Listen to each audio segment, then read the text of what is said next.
नमस्कार. उद्या मराठीचा पेपर सर्वांचा आवडता विषय, कारण मराठी आपली बोलीभाषा आहे, त्यामुळे घाबरण्याची काही गरज नाही आहे. मराठीचा आपल्या सगळ्यांचा अभ्यास झालेलाच आहे आणि ती कृतीपत्रिका आहे. कृतीपत्रिका याचा अर्थ काय की आपल्या जीवनामध्ये ज्या काही गोष्टी, ज्या काही घटना घडत आहेत, जे काही आपण तर्क लावतोय, जे काही आपण विचार करतोय, त्यावर आधारित उत्तर आपल्याला लिहायची आहेत. आणि बाकीचं तर आहेच परिच्छेद असल्यामुळे जरी आपण धडा आज वाचलेला नसला तरी आपण परीक्षेच्या दिवशी सुद्धा आपल्याला 10 मिनिटं प्रश्नपत्रिका वाचण्यासाठी वेळ दिलेला आहे. त्या 10 मिनिटांमध्ये आपण तो परिच्छेद वाचून त्यावर लगेच उत्तर आपण मिळवू शकतो.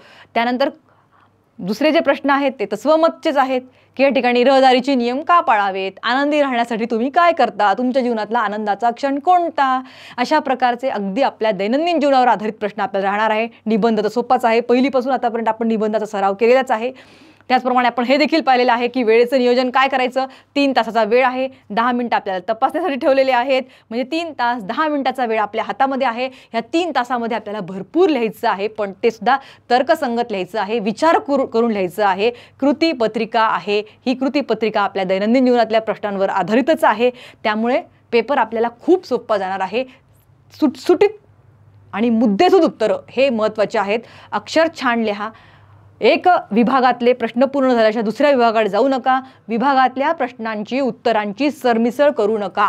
एक विभाग जो तुम्हाला वाटला पहिला 5वा विभाग पहिले करायचा असेल, 5वा विभाग पूर्ण करा, मगच पहिल्याकडे वळा. पहिला झाल्यानंतर दुसऱ्याकडे वळा. म्हणजे एक विभाग पूर्ण करून दुसऱ्या विभागाकडे जा.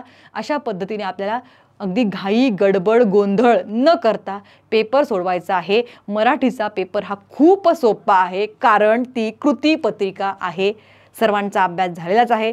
नसेल झाला तरी सांगितलेलंच आहे की परिच्छेद आहे दिलेले आणि दुसरे स्वमत अभिव्यक्तीचे प्रश्न आहेत.